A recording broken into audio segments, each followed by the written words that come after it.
Muito bem, então, boa noite a todos. Sejam bem-vindos à Casa com o Evangelho, nossa associação querida. É para nós sempre uma alegria muito grande podermos estar a conviver sobre estes laços do Espírito, desta doutrina maravilhosa que nos une, que nos explica um modo de viver, que nos explica um modo de progredir espiritualmente. E é para isso que nós aqui estamos, com as graças de Deus, mas também com um convite que há muito tempo nos é feito e que agora começamos a ouvir de uma outra forma. Então, queridos amigos, nós hoje vamos trabalhar sobre um tema que é a introdução do Evangelho segundo o Espiritismo. Mas antes vamos fazer a nossa prece de abertura. Marta, vê lá, recebe ali a senhora, se acham as senhoras. Vamos fazer a nossa prece de abertura para iniciarmos os nossos trabalhos. Portanto, vamos entrar num modo de serenidade, agradecendo a oportunidade de aqui estarmos. E rogamos a Jesus, nosso Mestre, que nos abençoe, que nos traga a sua luz, a sua paz, que os bons Espíritos nos possam inspirar às boas obras e que este Mestre amado possa fazer-se presente sobre os seus mensageiros para que as palavras possam ecoar nas nossas almas, trazendo-nos as bênçãos divinas que caem sobre os céus, sobre as nossas vidas. Assim, gratos pela oportunidade de servir, querido Mestre, aqui vamos procurar contribuir com o pouco que sabemos e com os estudos que vamos fazendo a pouco e pouco para que, renovados pelo conhecimento, possamos ser cada vez melhores homens, melhores mulheres, na verdade, melhores espíritos que contribuem para o bem, não só o nosso, mas também para o bem da sociedade. Assim, vamos dar então início aos nossos trabalhos e que assim seja. Muito bem, então envio desde já um beijinho para a nossa querida prima Mara, né, que me está aqui a ver. Um beijinho para ti, um beijinho para o Miguel e para o Zé, já agora, e para a menina também, portanto, um beijinho. Assim sendo, vamos então dar início aos nossos trabalhos. Então, mande para a Margarida, exato. Então, uma pessoa está nervosa, fica com brancas. Muito bem, então... ok, então às sextas-feiras nós vamos ter várias palestras sobre o Evangelho segundo o Espiritismo. Este livro é uma obra muito importante, não só para os espíritas, mas para todas as pessoas que procuram o entendimento das coisas, procuram sentido para a vida e, sobretudo, que procuram consolo para os seus corações. O Evangelho segundo o Espiritismo é uma obra muito cara aos espíritas porque é sobre esta obra que se faz muitas vezes o Evangelho no lar, né? E para quem faz realmente o Evangelho no lar, sabe da importância e dos benefícios que o mesmo traz para a convivência em família. Mas nós vamos trabalhar hoje sobre a introdução, que nos fala sobre vários aspectos introdutórios normalmente para a obra, e vamos trazer aqui algumas reflexões sobre este objetivo. Portanto, a semana passada eu falei um pouco sobre a história do livro, sobre um bocadinho dos bastidores, como é que o livro foi conseguido, qual é que é a proposta do livro, mas também qual é que é os seus fundamentos, porque é que, se já havia a Bíblia, o Novo Testamento, porque é que os Espíritos haveriam de ter alguma coisa para nos ensinar. E é curiosa a resposta que os Espíritos dão, que realmente o homem tem inscrita dentro da sua consciência a lei de Deus, mas a verdade é que nós esquecemos, né? Esquecemos desses sinais, dessas notificações, numa linguagem mais atual, né? Essas notificações que a nossa consciência nos vai dando. Então, os espíritos dizem que muito poucos são aqueles que a conhecem, não é? Mas menor ainda é aqueles que as praticam. E, portanto, porque conhecemos pouco e porque praticamos ainda menos, é que se faz tão necessário, como disse Alcione no livro Renúncia, conhecer, meditar, sentir e viver a mensagem de Jesus. Jesus, que é para todos nós, nosso modelo, nosso guia, o ápice espiritual, ou seja, a obra de Deus construída. Nós, enquanto seres imperfeitos que somos, estamos numa longa jornada evolutiva para que esta obra, não é? Que Jesus falou que era o reino de Deus dentro do coração humano, não é? Portanto, este reino de amor, de bondade, que é realmente algo a ser atingido por todos nós. Então, esta obra ajuda-nos nesse sentido. Muito bem, vou passar então aqui à parte do meu PDF. Vamos cá ver se eu consigo fazer com que isto... Só um momento. Vamos cá ver se isto dá aqui. Não está a dar. Mas não faz mal que eu já me preveni. Um homem prevenido vale por 3. Aqui está ele. Muito bem. Esta obra que fez o ano passado 160 anos, portanto, há de fazer 161 agora este ano. Ok, deixa-me só ver se eu consigo colocar aqui. Ok, acho que agora vai dar. Exatamente.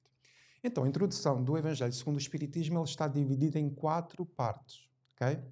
A primeira parte que fala sobre o objetivo desta obra, qual é que é então a finalidade do Evangelho segundo o Espiritismo. Fala sobre a autoridade da doutrina espírita, ou seja, como é que a doutrina espírita foi concebida e qual é então a veracidade, ou como é que os espíritos contribuem para que nós possamos crer na doutrina espírita.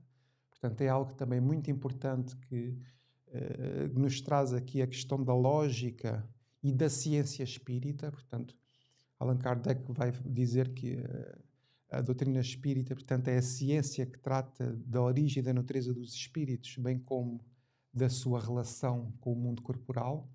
E, portanto, o espiritismo ele é concebido através de uma ciência de observação, que depois, recolhendo então alguma informação do mundo espiritual, portanto, acaba por certificar essa informação. E neste segundo ponto da introdução, temos então, fala sobre essa questão que Allan Kardec vai definir como o controle universal do ensino dos espíritos. Depois, fala-nos aqui sobre notícias históricas. Allan Kardec, como um grande pedagogo, ele simplifica-nos muito a tarefa, porque ele traz aqui a importância para a compreensão da mensagem de Jesus ou dos textos que foram descritos pelos evangelistas, como todos nós sabemos, portanto, Marcos, Lucas e etc. Portanto, é importante conhecer a cultura judaica, porque há uma incongruência muitas vezes de interpretação se não se visita quais é que eram os costumes, quais é que eram os hábitos do povo judeu e um pouco da cultura para perceber muito melhor depois daquilo que se está a falar no texto do Evangelho. E depois, aqui este último ponto, Sócrates e Platão, precursores, ou seja, antecessores da ideia cristã e do espiritismo.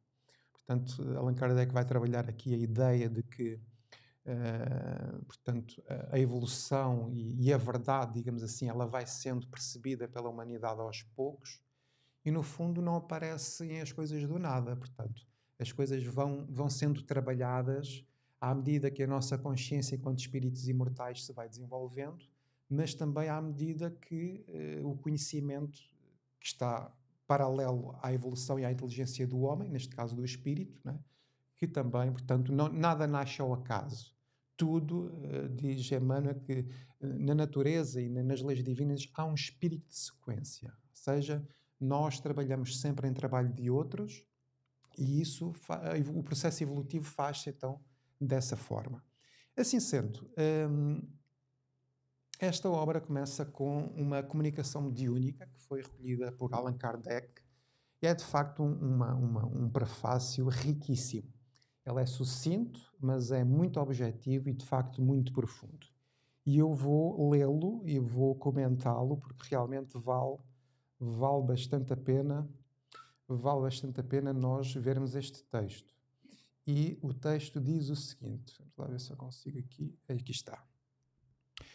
Os Espíritos do Senhor, que são as virtudes dos céus, qual imenso exército que se movimenta ao receber as ordens do seu comando, espalham-se por toda a face da terra e semelhantes a estrelas cadentes, vêm iluminar os caminhos e abrir os olhos aos cegos. Quem são então os Espíritos do Senhor? Bom, os Espíritos do Senhor, entendendo Senhor como Deus, segundo o Livro dos Espíritos, a causa primária de todas as coisas, não é? A suprema inteligência, o amor em toda a sua plenitude, envia o quê? Os seres inteligentes da criação, que são os espíritos. Ora, os espíritos têm várias gradações de desenvolvimento espiritual. E os espíritos do Senhor são os espíritos bons, são os espíritos puros, são os governadores espirituais, como nós sabemos que Jesus é nosso governador espiritual, mas sobre a sua égide, ou seja, sobre a sua autoridade, que é moral e amorosa, trabalha um conjunto de espíritos. Então, foi chegada a hora em que as manifestações mediúnicas ocorreram, não é que já não tivessem ocorrido ao longo de toda a história da humanidade, mas havia aqui um propósito maior. O propósito de fazer revelar ao mundo e ao homem e à humanidade esta terceira revelação. Então, os Espíritos do Senhor, que são as virtudes dos céus, portanto, aqui no plural, porque os Espíritos estão em todos os lugares, daí a questão de não ser o céu, ou seja, um lugar circunscrito, serem os céus, ou seja, todos os lugares. E a questão das virtudes, porque quando um espírito se sublima, o que vai acontecer é que as virtudes do espírito são patentes naquilo que é o comportamento e o conhecimento, que é as tais duas asas, a sabedoria e o amor, ou seja, o conhecimento e o sentimento, que são as características que definem, não é, os espíritos bons ou estes espíritos do Senhor. Em outras ideologias ou em outras religiões, poderíamos dizer que são os anjos, não é? Os anjos do Senhor, não é? Os espíritos do Senhor. Assim sendo, aqui a questão do exército, não no sentido bélico, mas no sentido de organização, ou seja, de contribuição em massa, porque os espíritos começaram a comunicar-se em todos os pontos do planeta. Sobre as ordens de comando de quem? Neste caso do Cristo, não é? Espalham-se por toda a superfície da Terra, semelhantes a estrelas cadentes que vêm iluminar. Iluminar o quê? Iluminar a nossa consciência. Iluminar os caminhos, o caminho espiritual de todos nós, e abrir os olhos aos cegos. Não no sentido pejorativo do termo, mas dando-nos outras perspectivas mais iluminadas, outras ideias, outros contributos para que nós, entendendo a proposta, possamos realmente iluminar os nossos caminhos. Então, vejam como esta mensagem é bela. Eu vos digo em verdade que são chegados os tempos em que todas as coisas hão de ser restabelecidas no seu verdadeiro sentido, para dissipar as trevas, confundir os orgulhosos e glorificar os justos. Eis que são chegados os tempos. A humanidade estava preparada para receber estes ensinos, porque já havia a abertura da ciência, já havia uma necessidade de não simplesmente crer porque os outros dizem, mas um crer baseado em evidência ou baseado na lógica. Portanto, se há coisa que a doutrina espírita tem, é esta questão da lógica, esta questão do raciocínio e da intelectualidade do pensamento, mas, por outro lado, semelhante a isto, também há a questão do sentimento. Então, foram palavras ditas por Jesus, não é? Quando ele, por exemplo, trouxe aqui uma citação do Evangelho de João, que ele vai dizer o seguinte, vai dizer isto que aqui está. Querem ver? Vamos lá ver se isto trabalha. Ok, não está a trabalhar. Tenho que reformular aqui isto, porque senão isto assim é uma confusão. Vamos cá ver se eu consigo. Ok. A citação é esta. João 16, 25. Eu vos falei estas coisas por parábolas. Do que é que Jesus nos vem falar? Da lei de Deus. Lei de amor, justiça, de caridade. Vem-nos falar do perdão. Quando ainda éramos mais crianças espirituais do que aquilo que nós ainda somos hoje, ele falava-nos por parábolas. Mas agora, fruto do processo reencarnatório, um pouco mais desenvolvidos, somos capazes de compreender de uma outra forma. Então vem a hora em que não mais vos falarei por parábolas, mas vos relatarei abertamente a respeito do meu Pai. Então, eis que era chegado o tempo. E esse tempo que era chegado, foi o tempo em que, lá está, os Espíritos do Senhor, que são as virtudes dos céus, vêm confundir. Confundir no sentido de colocar novas ideias. Colocar novas ideias. A lei é a mesma. Contudo, a interpretação da lei vai requerer uma nova adaptação. Porque nós vimos que, ao longo da história da humanidade, tem-se feito, em nome do Cristo e em nome do amor, as coisas mais hediondas. Não é? Portanto, basta abrirmos os livros de história que, não havendo realmente aqui verdades absolutas nem dogmáticas, a verdade é que a história comprovou que as pessoas, e nomeadamente as religiões, não perceberam ou não entenderam bem aquilo que foi a mensagem de Jesus. Então, é chegado os tempos. As grandes vozes dos céus ressoam como sons de trombetas e os cânticos dos anjos se lhes associam. Nós vos convidamos, as vós homens, para o divino concerto. Tomai da lira, fazei uníssono as vossas vozes e que no hino sagrado elas se estendam e repercutam de um extremo ao outro do universo. Há aqui uma analogia engraçada, como se a lei de Deus fosse uma sinfonia, houvesse uma nota dominante e nós tivéssemos que afinar. Por exemplo, na música há um instrumento que é o diapasão, que dá a nota dominante. Então, é como se fosse a lei divina é um diapasão, não é? E nós, enquanto espíritos, vamos ter que afinar ou afinizar a nossa vida segundo este padrão, ou segundo esta lei de amor, ou segundo esta nota dominante, que na verdade é o amor de Deus. Homens e irmãos a quem amamos, aqui estamos junto de vós. Amai-vos também uns aos outros e dizei do fundo do coração, fazendo as vontades do Pai, que está no céu, Senhor, Senhor, e podereis entrar no reino dos céus. Allan Kardec coloca aqui uma notazinha em baixo, que diz: a instrução acima, conseguida por via mediúnica, resume o tempo e o verdadeiro caráter do Espiritismo e a finalidade desta obra. Por isso foi colocada aqui como prefácio. Portanto, é chegado o tempo, assim como o resumo, era chegado o tempo em que os Espíritos se haveriam de comunicar e nos trariam ensinos que nos vão ajudar a interpretar a mensagem, a interpretar a lei divina natural para que a nossa vida se torne efetivamente mais feliz. Viver em função do espírito imortal que somos, contribuindo com aquilo que podemos enquanto estivermos aqui, para que, uma vez chegada a nossa transição para o mundo espiritual, possamos dizer a todos: eu me esforcei, eu cumpri, se for o caso, e eu atingi os meus objetivos reencarnatórios, uma vez que ninguém anda aqui a passeio, como se costuma dizer. Assim sendo, vou trazer-vos aqui mais um pensamento. Não, se calhar podemos avançar. Muito bem, então vamos entrar diretamente na obra e eu sublinhei aqui alguns textos que nos servem aqui de reflexão.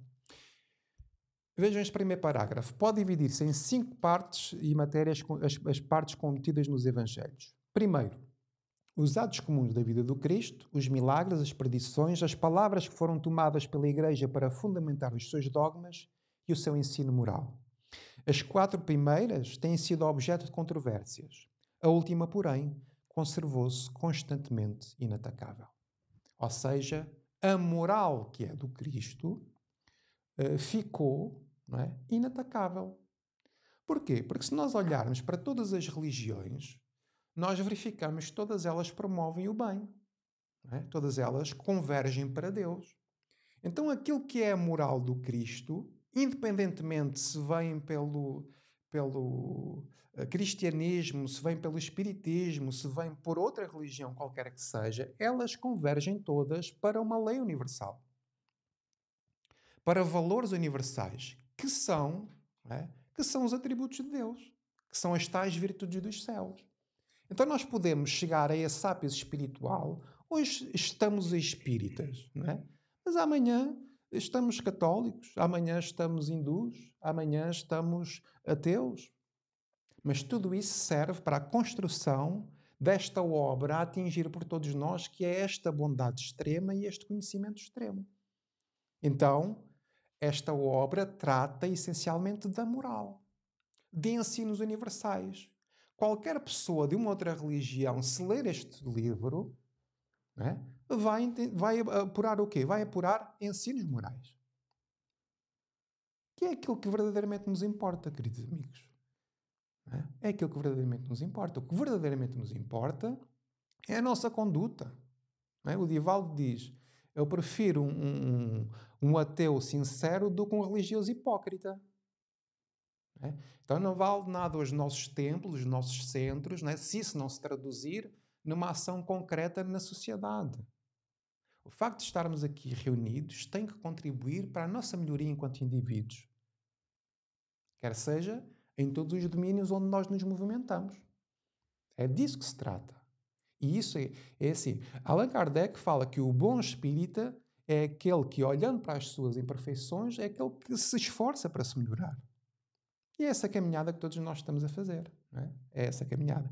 Então, o que tratamos aqui e o objetivo desta obra trata essencialmente da moral do Cristo. E ele agora entra aqui destas questões do porquê, não é? Do porquê é que se vai tratar disto. Toda a gente admira a moral evangélica. Todos lhe proclamam a sublime necessidade. Muitos, porém, assim se pronunciam por fé, confiados no que ouviram dizer ou firmados em certas máximas que se tornaram proverbiais, ou seja, tornaram-se comuns. Poucos, no entanto, a conhecem a fundo, e menos ainda são os que a compreendem e lhe sabem deduzir as consequências. Então, nós estamos aqui para deduzir consequências morais para a nossa vida. Tal e qual quando, por exemplo, se fazem os trabalhos mediúnicos. As pessoas, quando fazem o trabalho mediúnico, para além de ser um trabalho de caridade que se faz aos nossos irmãos que estão, às vezes, no sentido de perturbação espiritual, mas o mais importante é a ajuda que lhe damos, mas dessa ajuda nós temos que refletir sobre a condição em que aquele irmão que se está a comunicar se encontra. Como, por exemplo, como é que se encontra uma pessoa que fala que se suicidou? Como é que se encontra uma pessoa que fala que abandonou a família? Como é que se está uma pessoa que desencarnou com processo de doença? E etc, etc, etc.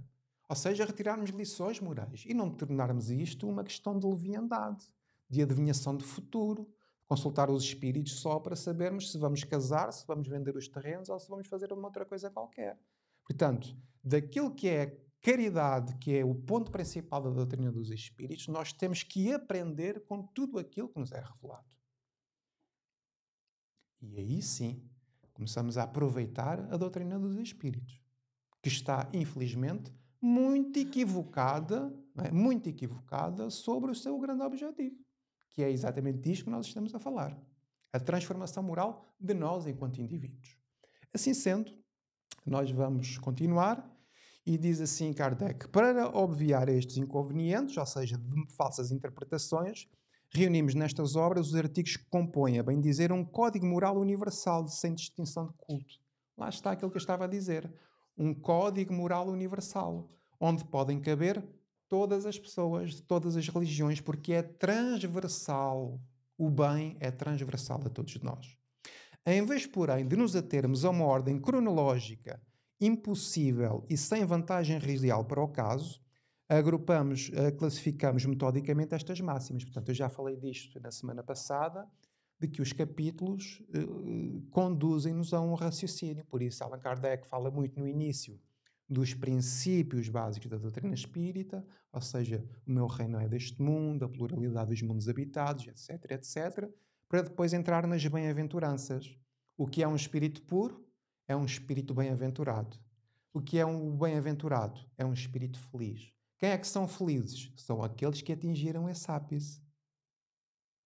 Então, Allan Kardec vai tratar das bem-aventuranças que foram descritas no Sermão do Monte. Vai se dirigir aos aflitos, aos pobres de espírito, falar sobre a misericórdia, sobre a mansidão, sobre o sermos pacificadores. E são as virtudes do Espírito. Então, as vozes dos céus que nos vêm falar sobre isto têm isso em si. São almas profundamente misericordiosas. São almas profundamente amorosas, porque construíram dentro de si mesmos essas virtudes do Espírito. Então, ele vai continuar a desenvolver esta ideia e diz: muitos pontos dos Evangelhos, da Bíblia e dos autores sacros em geral, por si sós, são ininteligíveis, ou seja, incompreensíveis ou incompreendidos, parecendo alguns até irracionais por falta de uma chave que lhes faculte e se lhes apreenda o verdadeiro sentido. Essa chave está completa no Espiritismo. Como já o puderam reconhecer, os que o têm estudado seriamente e, como todos mais tarde, ainda melhor o conhecerão. Emmanuel vai falar doutrina espírita, Kardec a porta, Jesus a porta, perdão, Kardec a chave. Jesus a porta para quê? Para esse ápice espiritual. Se quisermos de uma outra forma, para essa vida eterna, para esse processo iluminativo. Kardec, com a doutrina espírita, a chave que nos ajuda a descodificar essa mensagem moral que nos conduzirá a essa evolução também. Então, temos que ver que na doutrina espírita temos chaves. Que chaves são estas? O que é Deus? Nós somos espíritos imortais. Nós reencarnamos. Os mundos são habitados. A mediunidade é uma evidência. E etc, etc, etc. Com estes princípios, nós deixamos de acreditar, por exemplo, no diabo. Com todo o respeito que nos merece, outras interpretações. Deixamos de acreditar num céu ou no inferno. Começamos a acreditar num Deus infinitamente justo e bom. Começamos a acreditar. Será acreditar ou será saber? É saber. Porque uma coisa é aquilo que se diz, outra coisa é aquilo que se vive e que se presencia.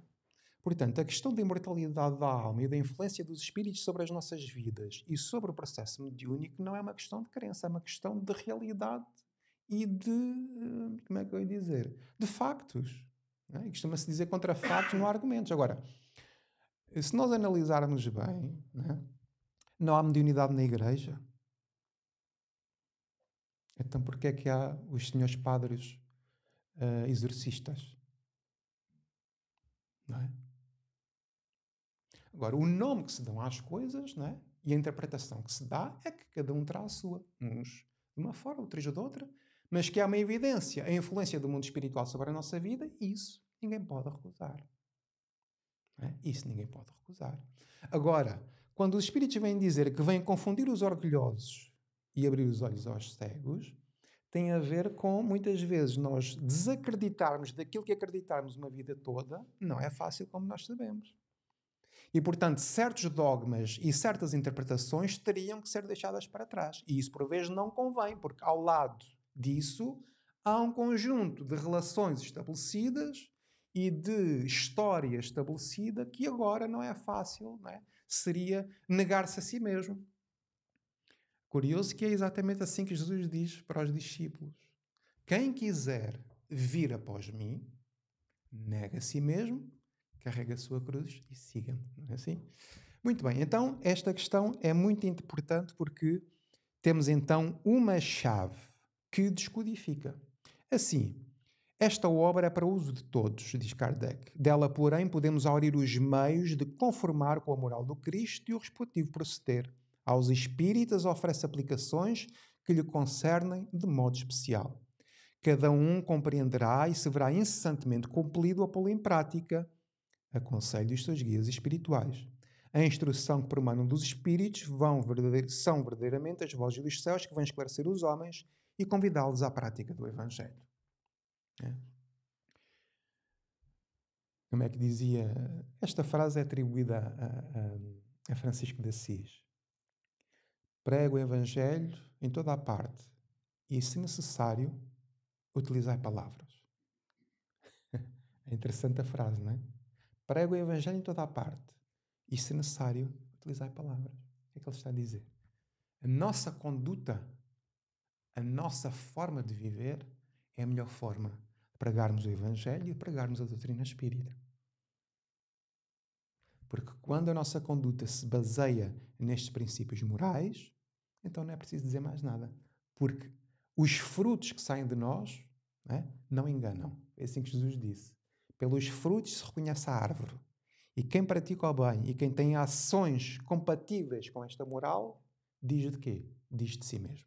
Portanto, nós costumamos dizer que já não vejo aquilo que as pessoas dizem, vejo aquilo que as pessoas fazem. Não é? E, portanto, é um pouco por aí também. Assim sendo, o segundo ponto da introdução é a autoridade da doutrina espírita. Bem, então, mas os espíritos comunicam-se, mas como é que é isso? Em que é que se baseia, não é, a doutrina espírita para que a gente diga assim, eu posso confiar naquilo que os espíritos dizem? Porque foi uma questão que Kardec colocou e viveu. Quando Allan Kardec começa a fazer a recolha de informação nas mesas mediúnicas, nas mesas girantes, que depois transitou para as pranchetas e depois veio-se a perceber que realmente não era preciso nada daquilo e os médiuns conseguiam falar ou conseguiam escrever diretamente numa caneta ou conseguiam falar através portanto, da voz, entre outras faculdades mediúnicas, ele percebe que chega a várias conclusões. A primeira é que aqueles que se estavam a comunicar são, na verdade, aqueles que haviam vivido deste lado da Terra. Portanto, conclusão número 1. E depois, a segunda é que realmente, quando os espíritos se comunicam, eles comunicam segundo, ou falam, ou dizem, ou comunicam segundo o seu entendimento. Uns com palavras e raciocínios profundos, com temáticas que realmente, ao ler, fazem sentido, têm lógica e realmente a gente vê que é escrito, lá está a mesma questão. Pelo autor se vê a natureza da obra, não é? Quando tens um texto bem escrito, um texto profundo, bem articulado, com ideias profundas, nós vemos a natureza do espírito, mas temos um espírito que é brincalhão, que traz questões supérfluas, também diz de si. Não é? Então Allan Kardec percebeu essa multiplicidade de comunicações. Uns eram sábios realmente, outros faziam-se passar por sábios e depois, quando espremidos, não traziam ou não deitavam suminho, não é? Ou seja, eram superficiais ou queriam fazer-se parecer por alguém que não eram, inclusivamente mistificavam, mentiam, e outros não. Outros traziam realmente conteúdo que valeria a pena nós refletirmos sobre essas questões. Surge então a metodologia utilizada por Allan Kardec. E que metodologia foi essa? Foi então aquilo que ele chamou o controlo universal do ensino dos espíritos.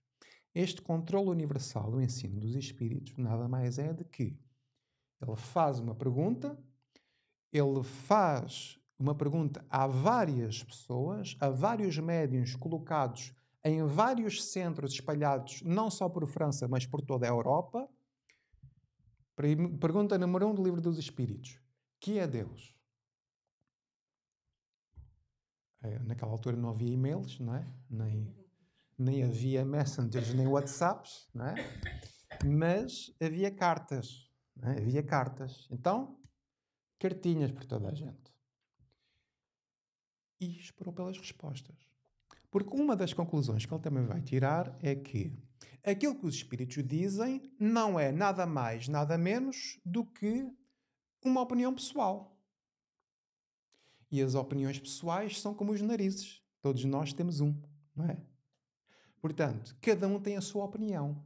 E como é que eu vou certificar que a opinião de A, B ou C é que é a verdadeira? Então, utiliza este método. Ele faz a pergunta, obtém as respostas de várias fontes, não tendo as fontes comunicação umas com as outras, e a partir daí, então, como as respostas convergiam no mesmo sentido, a resposta da maioria certificava que era uma informação válida. Interessantíssimo. E inteligentíssimo. Porque ele percebeu também que o trato com o mundo espiritual não eram verdades absolutas. Vejam a astúcia deste homem. que nos serve de exemplo para nós. Porque pelo facto de haver uma comunicação mediúnica, não significa que estejamos a falar com um familiar nosso. Não significa que estejamos a falar com um benfeitor. Não significa que estejamos a falar efetivamente com quem nós pensamos que estamos a falar. E esta, hein?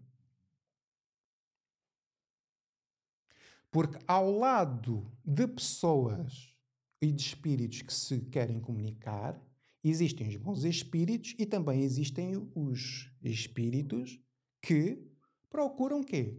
Procuram brincar connosco.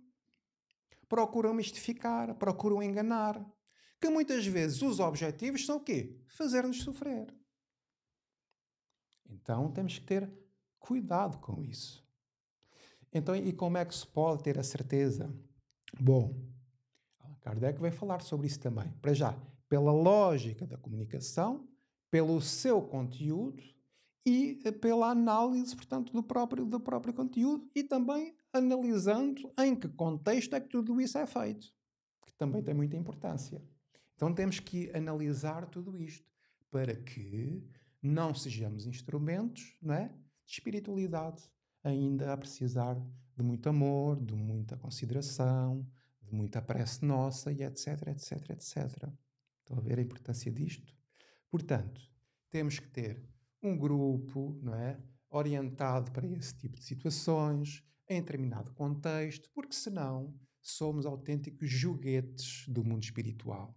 E nós sabemos que num padrão onde as pessoas procuram outras coisas que não seja o seu processo eliminativo, é? Haverá muitas pessoas, e neste caso muitos espíritos, que também procuram. É? Porque Allan Kardec vai dizer assim, olha, se evocares uma pedra, a pedra te responderá. Pedra, estás aí? E uma pedra diz assim, estou. As pedras não respondem. Como é óbvio. Portanto, fica-nos isto para reflexão. Então, o controle universal do ensino dos espíritos. Vamos cá ver se eu consigo mudar isto para ali. Isto assim não vai dar nada, mas... Ok, vamos ver se eu consigo passar aqui.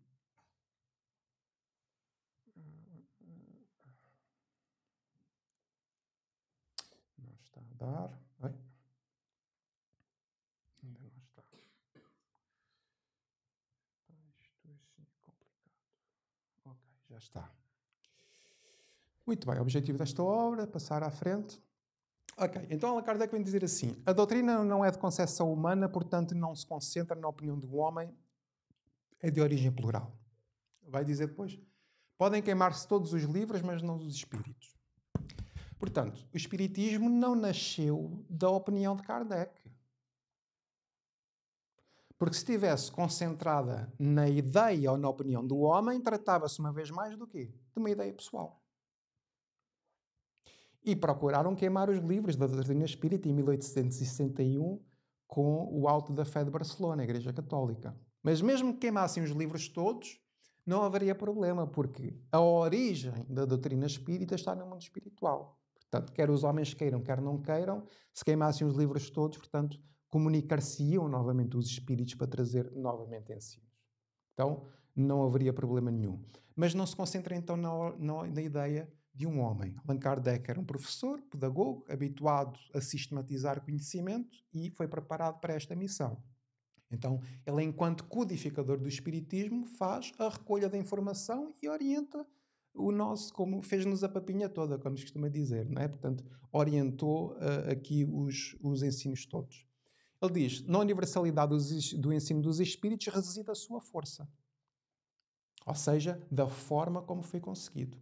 Os espíritos têm diferentes individualidades, portanto, a questão do conhecimento e do sentimento, e, portanto, as suas mensagens devem ser tidas como opiniões pessoais, imprudente for aceitá-las e propagá-las levianamente como verdades absolutas. Portanto, a questão dos recadinhos, né? A questão das inspirações, temos de ter cuidado com isso. Né? Porquê? Porque senão depois, né, estamos a divulgar e é uma atitude imprudente. Temos que ter realmente alguma prudência. Porque senão estamos a dizer coisas às pessoas, as pessoas acreditam porque vêm do mundo espiritual e às vezes as coisas não são nada assim, não é? Por outro lado, também, em ambiente próprio, não é? Se houver esse merecimento e se houver essas condições, por que não dizer às pessoas alguma coisa que se saiba, tudo mais? Mas tomar isso como padrão não é, de facto, por aí o caminho. Assim sendo, critério número 1, na avaliação do controle universal, a questão da razão. Uma comunicação tem que ter lógica, tem que fazer sentido. Nós não podemos falar de alhos e a seguir vamos falar de bugalhos. Não, aquilo tem que ter lógica. É? Portanto, tem que fazer sentido. Portanto, temos que avaliar a natureza da comunicação. Depois, temos que avaliar aqui as teorias da contradição, não é? Com o bom senso e a lógica que deve ser rejeitada. Portanto, o que fazer então? Buscar o parecer da maioria e tomar por guia a opinião desta. Portanto, é exatamente aquilo que eu estava a dizer. Assim sendo, buscar a concordância no que ensinam os espíritos é, pois, a melhor comprovação. Portanto, havendo concordância da comunicação, então é a melhor forma de avaliarmos isto. Então, o segundo critério é a concordância, que Allan Kardec vem tratar aqui neste segundo ponto, que diz: uma só garantia séria existe para o ensino dos espíritos, a concordância que haja entre as revelações que eles façam espontaneamente, servindo-se de um grande número de médiuns estranhos uns aos outros em vários lugares. Portanto, foi assim que nasceu a doutrina dos espíritos. Ele vai dizer mais uma coisita ou duas, diz: a instrução dos espíritos devem ser tidas como opiniões especiais e não lei, daí a prudência da sua publicidade, portanto isto é mais do mesmo. Allan Kardec recebeu comunicações de perto de 1000 centros espíritas sérios, quer em França, quer na Europa, e a verificação universal constitui para a unidade futura do espiritismo e anulará todas as teorias contraditórias. Ou seja, para que do mundo espiritual não venham informações que muitas vezes não passam por este crivo da racionalidade e são tidas como verdades absolutas. Então, os princípios estabelecidos não resultam de uma opinião pessoal, são consequência forçada das condições em que os espíritos se manifestam. Vejam o que é que ele está a dizer aqui. Os princípios estabelecidos do conhecimento adquirido não resultam de uma opinião pessoal, ou seja, isto não é a minha opinião. Kardec a dizer. São consequência forçada das condições em que os espíritos se manifestam. Foram as condições da mediunidade, foram as condições da natureza dos espíritos e da forma como eles comunicaram que foi definindo o caminho que ele trilhou para realmente conseguir toda esta obra. Muito bem, passamos então para as notícias históricas, porque estamos a falar do estudo do Evangelho. O que Allan Kardec faz nesta obra. Os capítulos estão divididos por comentários que ele faz a passagens do Novo Testamento e algumas do Velho, mas vai ele fazer comentários segundo os princípios espíritas e depois dá voz aos espíritos para comentarem também algumas matérias que diziam respeito aos ensinos morais trazidos, neste caso, no Novo e no Velho Testamento. Então, ele faz aqui algo muito interessante e muito pedagógico, não é, senhora professora? Os professores têm esse cuidado quando amam os alunos e quando amam, não é, de ver os seus alunos crescer. E ele faz isso. Ele diz assim: olha, para estudarem o Evangelho é necessário conhecer-se a cultura. É necessário conhecer-se várias expressões. É necessário conhecer-se um pouco da história. E conhecendo esses meandros da cultura judaica, portanto estamos a falar, e da cultura grega, e um pouco do Império Romano, nós ficamos então muito melhor preparados para entender a mensagem de Jesus. Então ele faz-nos aqui, não nos faz a papinha toda aqui, mas faz grande parte da papinha, não é? Portanto, faz aqui grande parte da papinha. Então ele vai trabalhar aqui, deixa eu ver se eu agora passo para aqui, só um momento.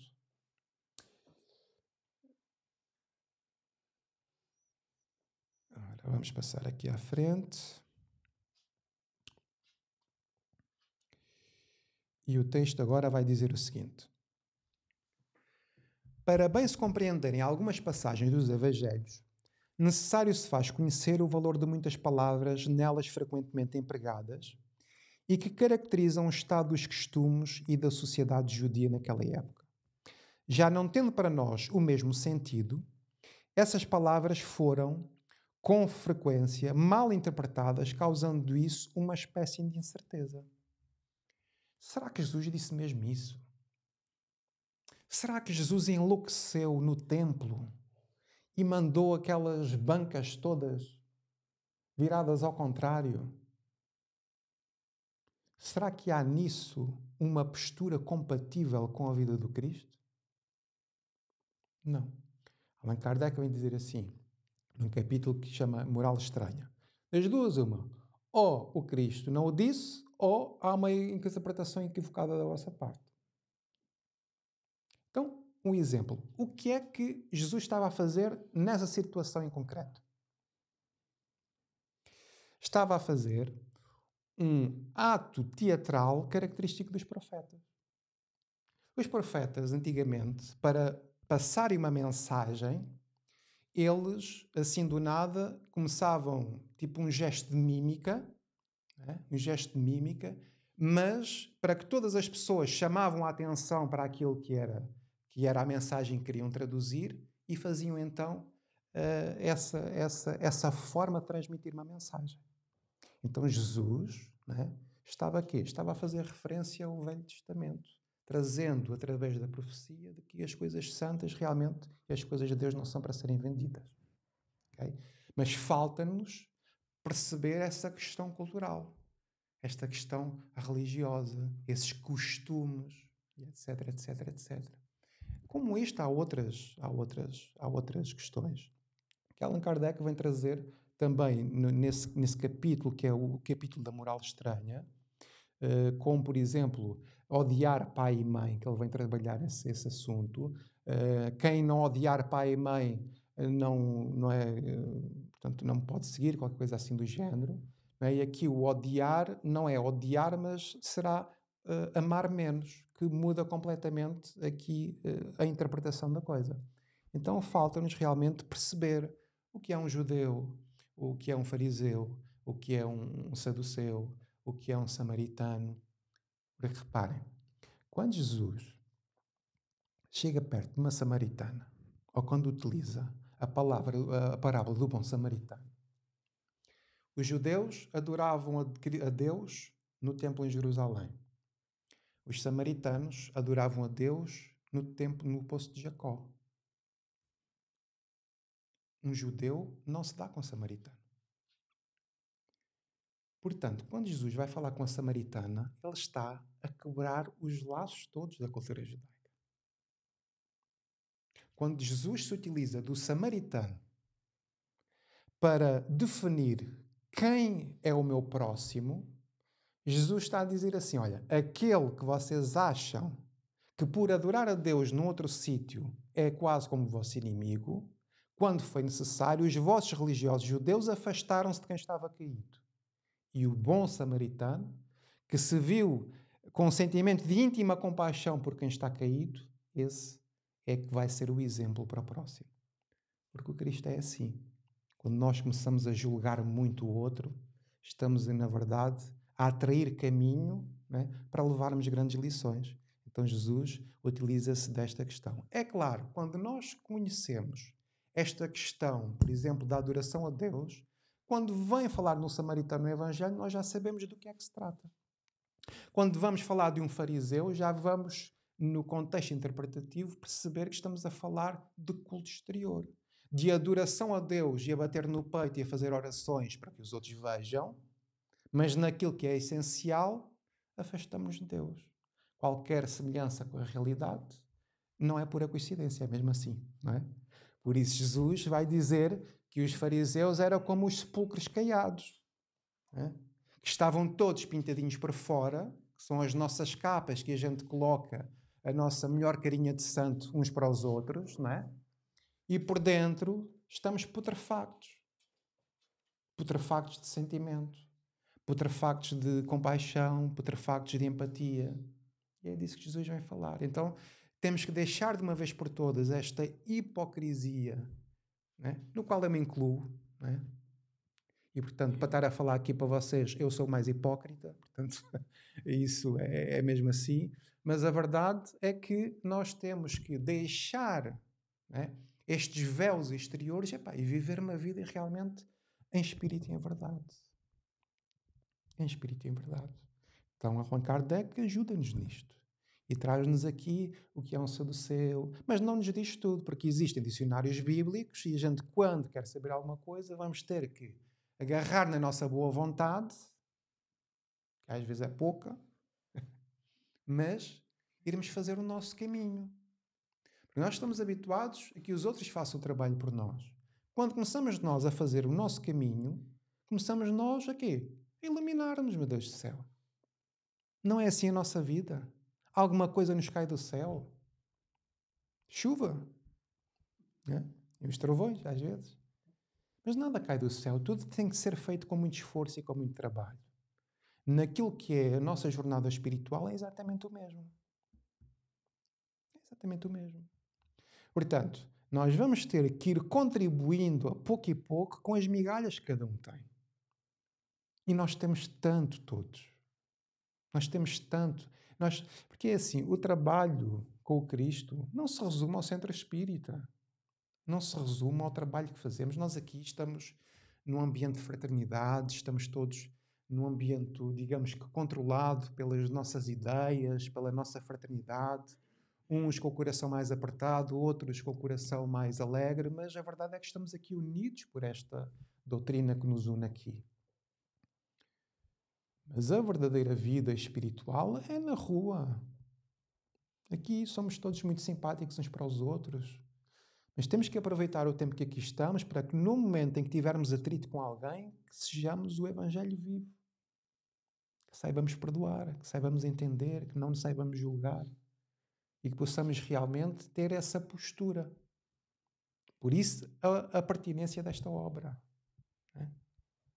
Por isso a pertinência desta obra. Muito bem. Então, continuando, não vou amassar-vos mais aqui com a questão do texto. Deixem-me só ver se eu consigo pôr aqui. Deixem-me ver aqui só um momento. Ora, Isto ainda precisa de ajustes. Não faz mal. Bom, e por fim, temos então aqui Sócrates e Platão como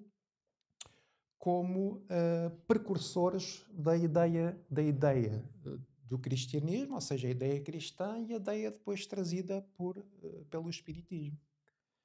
Allan Kardec diz assim, espírito e cristão são a mesma coisa. Ok? Portanto, porque o espiritismo baseia-se o quê? Na moral do Cristo e, consequentemente, na doutrina cristã, ou seja, cristã no sentido de cristianismo ou de catolicismo. Estamos a falar cristianismo no sentido de seguirmos o Cristo, de seguirmos os seus ensinos e não do ponto de vista religioso. Okay? Da tal moral que estávamos a falar há pouco.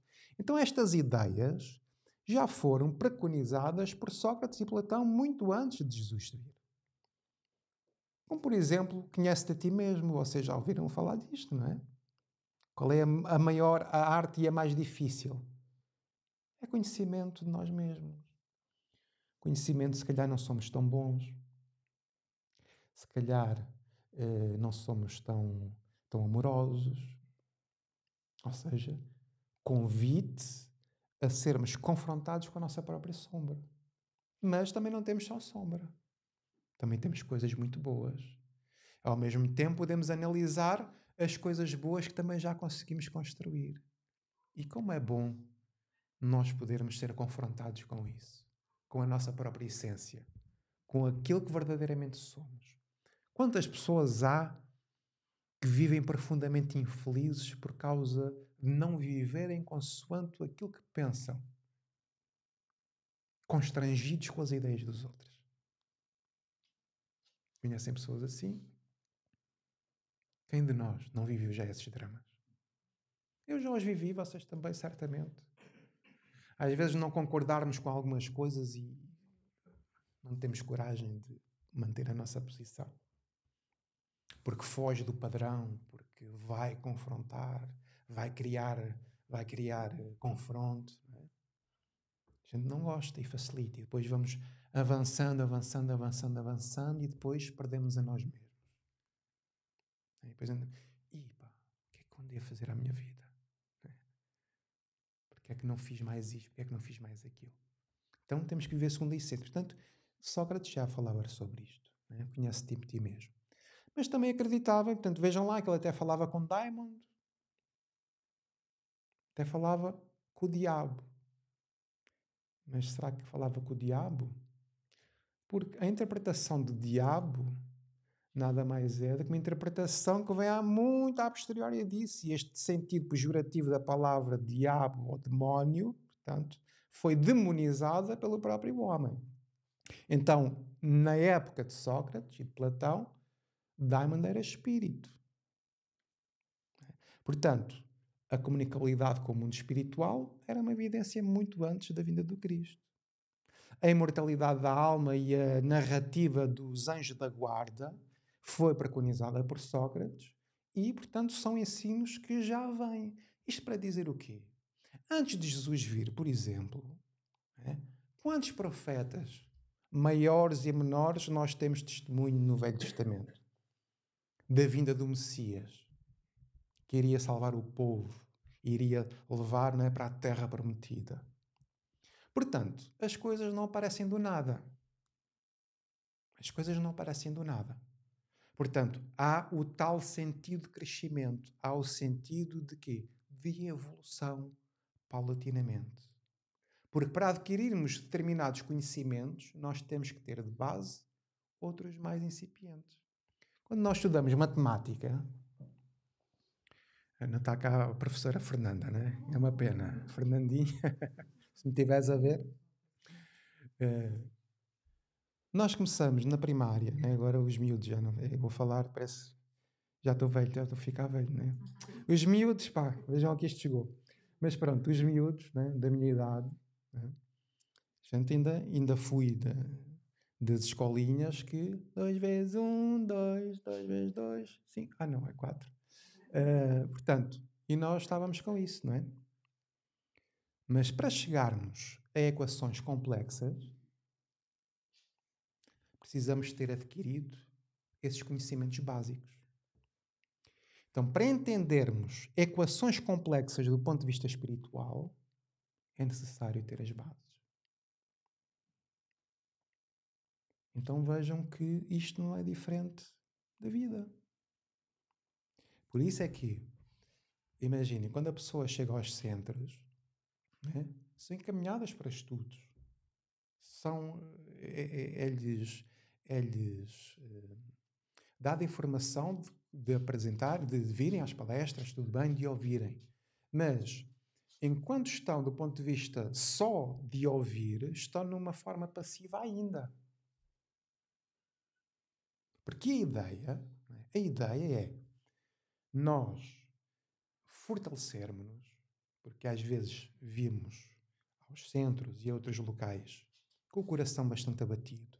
Não é? Nós sabemos que geralmente as coisas são assim, mas nem sempre são assim, mas é chegar a um ponto que nós nos possamos fortalecer e desse fortalecimento que é adquirido pelo tempo que damos nesse processo de aprendizagem, para que depois fortalecidos então possamos ficar cada vez mais fortes e cada vez mais felizes, porque o conhecimento e a prática da caridade e a prática do bem será aquilo que vai efetivamente valer a pena, uma das coisas que vai efetivamente valer a pena na nossa vida.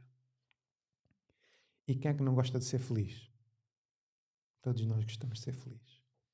E, portanto, estar a utilizar tempo nosso para essas práticas é, na verdade, um convite para todos nós para estarmos a praticar o Evangelho, para estarmos a praticar a Boa Nova, para estarmos a praticar a lei de Deus.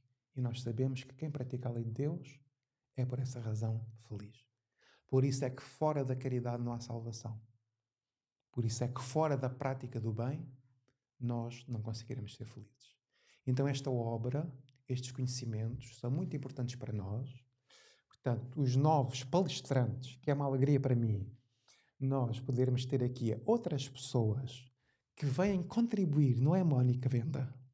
Que estão apavoradíssimas, porque não sabem aquilo que vai acontecer. Bem-vindos ao clube, porque isso também já aconteceu comigo. Mas quando a gente vai fazendo, vai se entretendo, vai estudando, vamos caminhando, e depois, já como disse alguém esta semana,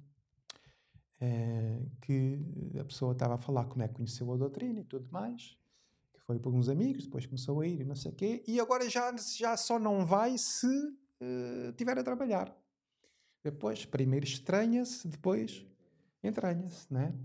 E chega um ponto em que a nossa alma, o espírito que somos, procura consolo nestes conhecimentos. E relativizamos toda, se calhar, uma vida que tínhamos para trás e pensávamos realmente. Eu estava mesmo doentinho da minha cabeça. E agora, contra a consciência, ainda doentes, mas um pouco com menos dor. Porque quanto mais consciência vamos tendo, mais vamos saber lidar com as situações desafiantes que nos acontecem com a nossa vida. Então, este livro em particular e esta doutrina no geral é de facto o Consolador prometido por Jesus. Quando ele disse no Evangelho de João que não nos deixaria sós e que nos enviaria o Consolador prometido que nos viria esclarecer todas as coisas. Se temos dúvidas porque é que nos acontecem determinadas coisas, o Espiritismo explica-nos de uma forma racional o porquê.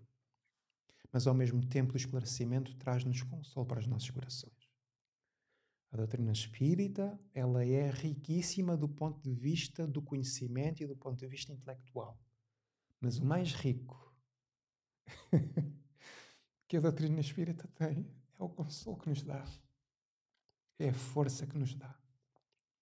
E o que eu quero para todos vós que estáis aqui é que tenhais força, que tenhais esperança, que tenhais coragem e que tenhais amor no coração. Porque quem se permite ter isso dentro de si, consegue qualquer coisa.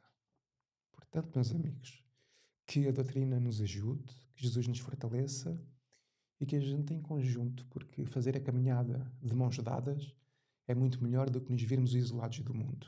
Saibam que podem contar com a nossa associação e com aqueles que aqui estão, porque nós, para além de uma associação e para além do Centro Espírita como um todo, queremos trazer-vos alegrias porque queremos retribuir as alegrias que já fomos recebendo ao longo da nossa caminhada.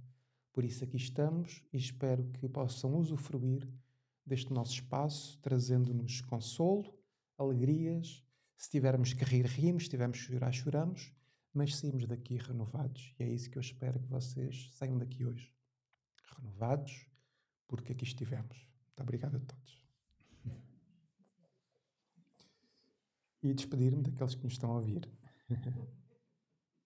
Isto vai ficar bom. Se está bom, ainda vai ficar melhor.